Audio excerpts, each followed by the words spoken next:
Et on termine par notre quatrième témoignage et j'invite Jean-Frédéric Hubert de Gameloft à nous rejoindre sur scène pour nous parler, je crois, de deux cas, hein, c'est ça, à nouveau Paramount et EDF. On vous écoute.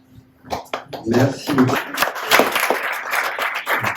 Je me présente Jean-Frédéric, Sales Manager chez Gameloft for Brands. J'ai deux cas, on avait deux cas, deux exemples de campagnes où on a pris en fait le parti pris de vous montrer des exemples simples, on va dire, simples et efficaces pour les marques, pour les agences, pour nos différents clients.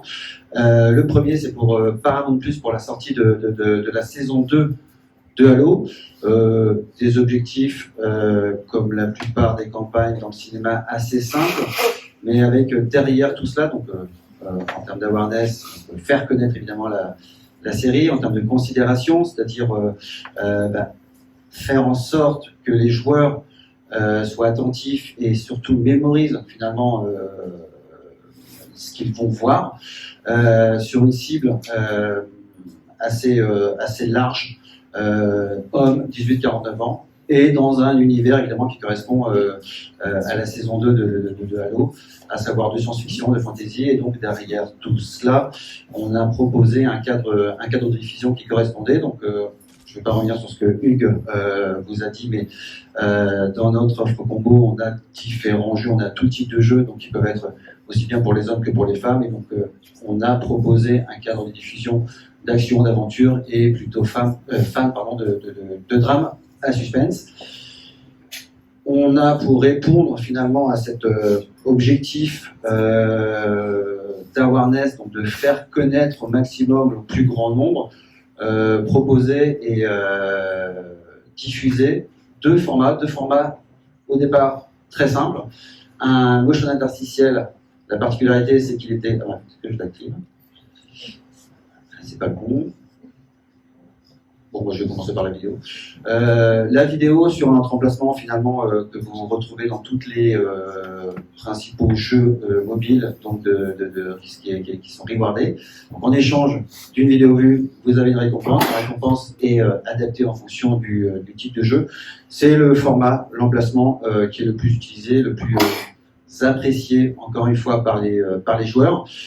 Et ça permet finalement de toucher un maximum de personnes, de joueurs, et qui nous permet de répondre à ce besoin et cet objectif principal d'engagement, à savoir sur cette campagne, sur la vidéo, plus de 98% de joueurs qui ont vu la vidéo jusqu'au bout, versus 69%, un peu plus de 69% sur des campagnes classiques. Et ce qui est intéressant, c'est par rapport à cet engagement dont on parle tout le temps dans le jeu vidéo, on voit que le taux de clic est de plus de 1,6%, sachant que ce clic, il apparaît et il est possible, non pas dans la vidéo n'est pas cliquable, le clic, vous pouvez l'avoir à la fin de la vidéo. Donc on évite comme cela les faux, les mauvais clics, les clics d'erreur. Et donc, j'espère que vous êtes tranché, oui, c'est bon. Le motion interstitiel qui est donc interactif, un motion interstitiel qui apparaît non pas en ouverture de jeu pour éviter justement ce côté trop intrusif pour les joueurs, et qui va apparaître à différents moments clés, mais quand vous êtes uniquement dans le menu des différents jeux que l'on va pouvoir proposer. Et celui-ci donc était interactif, je ne sais pas si vous avez eu le temps de le voir, on va le remettre. Vous aviez, bon, ça correspond bien évidemment à ce qui va être proposé, donc là, à la saison 2 de Halo, où vous devez, donc l'interaction, c'est que vous devez cliquer, cibler, si ça vous prend, ça veut pas. Voilà. Vous aviez des ennemis qui apparaissaient, et vous deviez donc cliquer dessus. Vous deviez cliquer dessus, et donc c'était ça l'interaction qui était proposée. Les résultats, je vais parler directement des résultats. L'engagement c'est quoi ? C'est justement de plus de 6,2%, c'est le pourcentage de joueurs qui a cliqué, donc qui a interagi dans ce motion interstitiel, avec un taux de clic de près de 1,5%. Le clic, donc c'est pour ensuite rediriger vers les différentes informations concernant la saison 2 de Halo.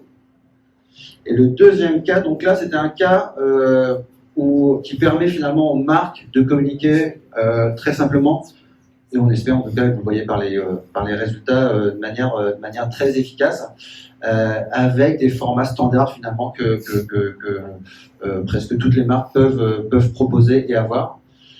Et le deuxième exemple, terminé. Voilà.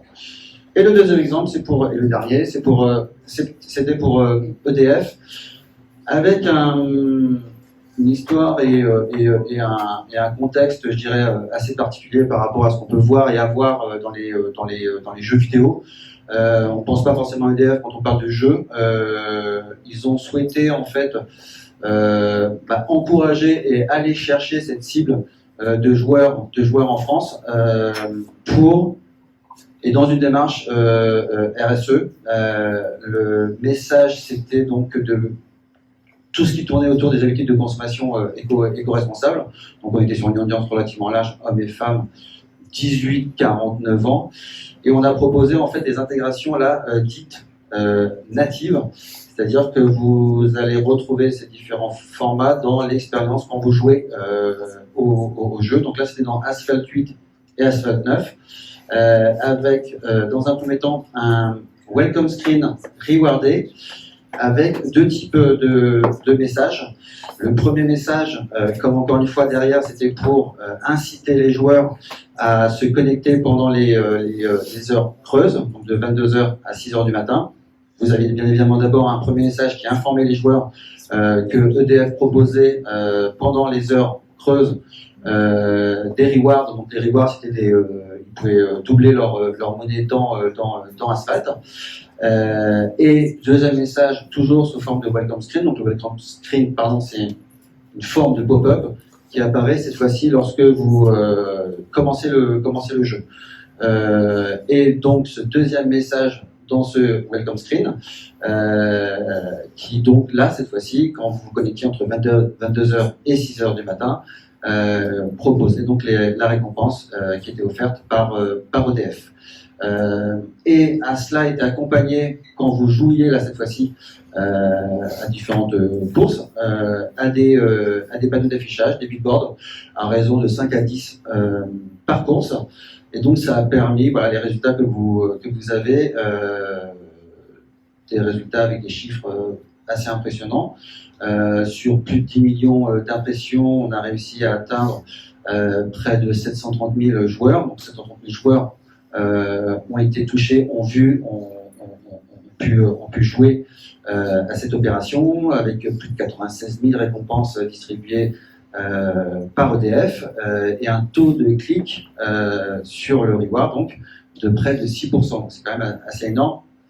Et le dernier point en termes de résultats que on a souhaité aussi mesurer pour se rendre compte finalement si il y avait eu un réel impact aussi dans le jeu en lui-même et pour le jeu en lui-même, c'est le nombre de sessions en fait en heure creuse pendant la période de la campagne qui est de plus 16% versus avant la campagne. Voilà.